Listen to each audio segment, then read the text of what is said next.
Bismillahirrahmanirrahim. Assalamualaikum warahmatullahi wabarakatuh.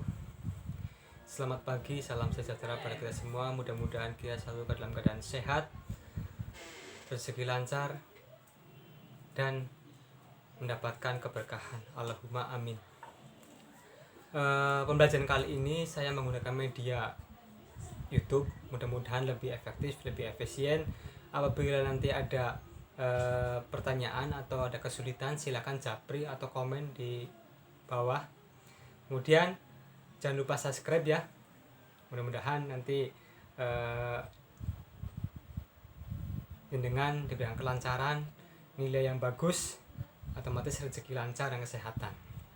Oh iya, nanti video ini jangan di skip atau diloncat-loncat apabila takutnya nanti ada materi-materi yang penting itu ya, jangan diloncat-loncat atau skip. Langsung saja untuk materi kali ini, yaitu evaluasi pembelajaran. Yang namanya evaluasi itu kita sering mendengar namanya evaluasi dalam bidang organisasi, evaluasi dalam bidang lingkungan dan sebagainya. Tapi ini kita hubungan dengan pembelajaran karena apa, kita jurusannya pendidikan bahasa sastra Indonesia. Evaluasi itu adalah kegiatan yang dilakukan berkenaan dengan proses untuk menentukan nilai dari suatu hal.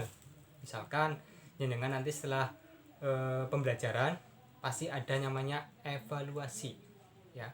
Evaluasi dalam bentuk apa? Ulangan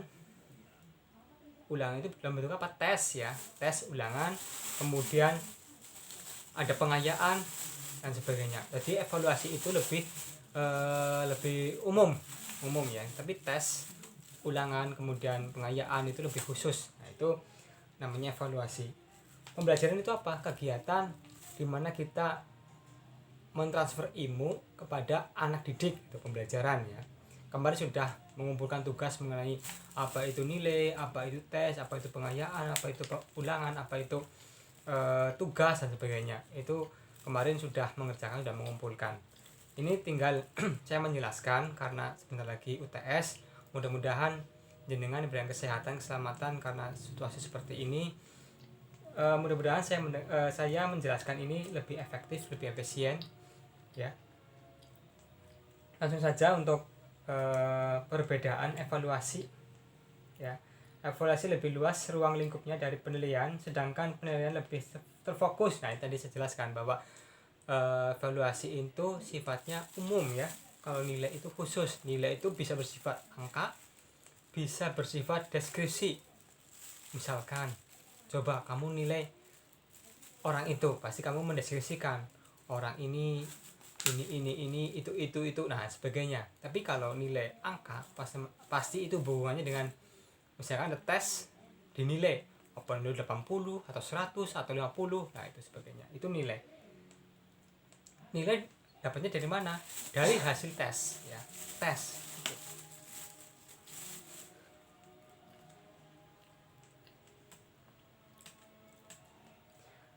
Untuk evaluasi kemarin sudah saya menjelaskan, evaluasi tidak hanya dalam lingkungan atau organisasi, tapi ini dalam pembelajaran ya.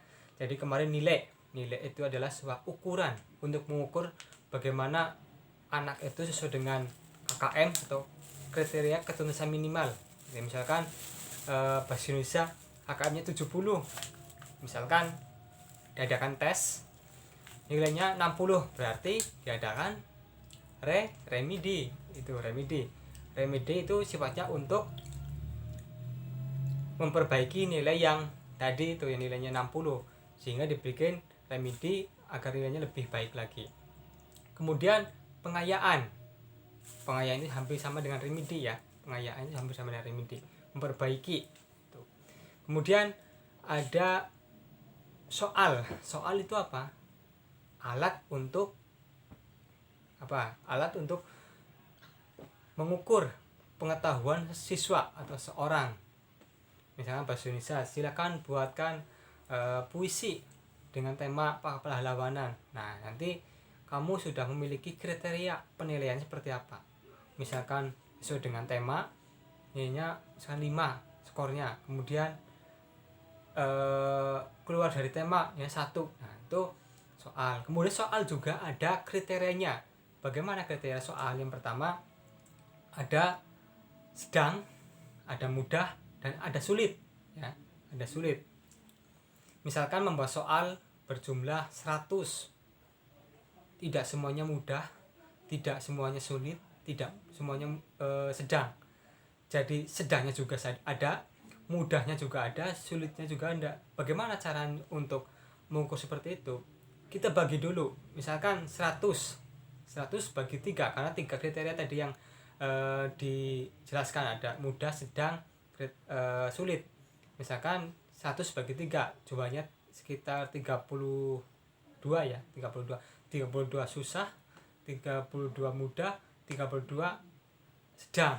Nah, itu bagaimana kita membuat soal. Jadi jangan asal-asalan membuat soal, mudah semuanya itu juga jelek, itu jelek. Sulit semuanya juga jelek.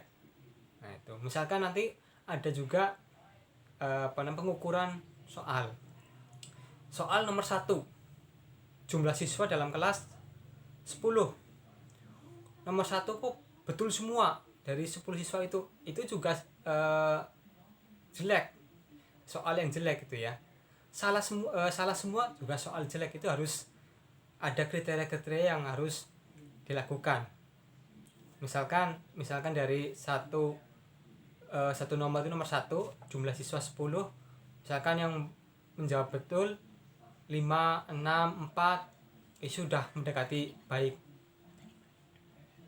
Nah, itu kemudian itu ya, jadi ketika membuat soal otomatis nanti kan ketika PPL ya, lagi PPL semester depan itu, ketika membuat soal itu harus memperhatikan kriteria apa, indikator harus dikerjakan.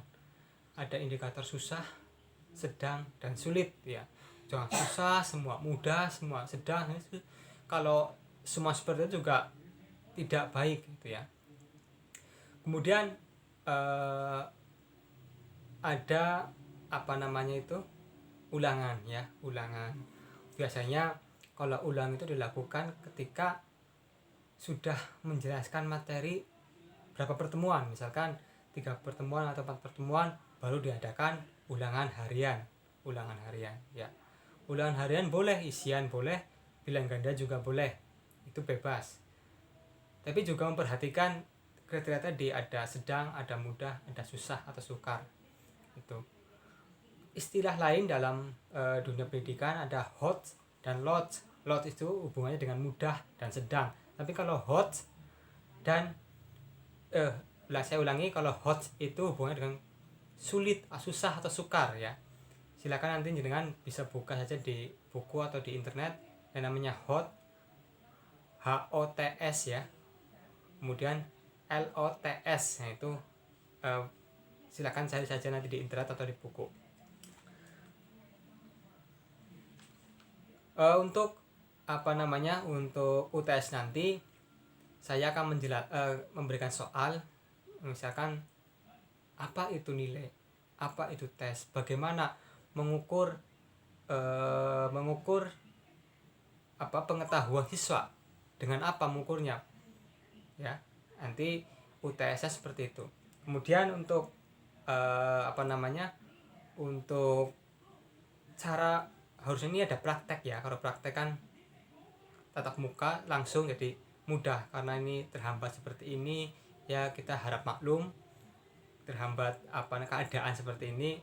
Mudah-mudahan kita selalu keadaan sehat. Mungkin itu saja dari saya. Bila ada kesulitan silakan japri saja, jangan malu-malu ya. Boleh komen di bawah, silakan. Saya akhiri, wassalamualaikum warahmatullahi wabarakatuh.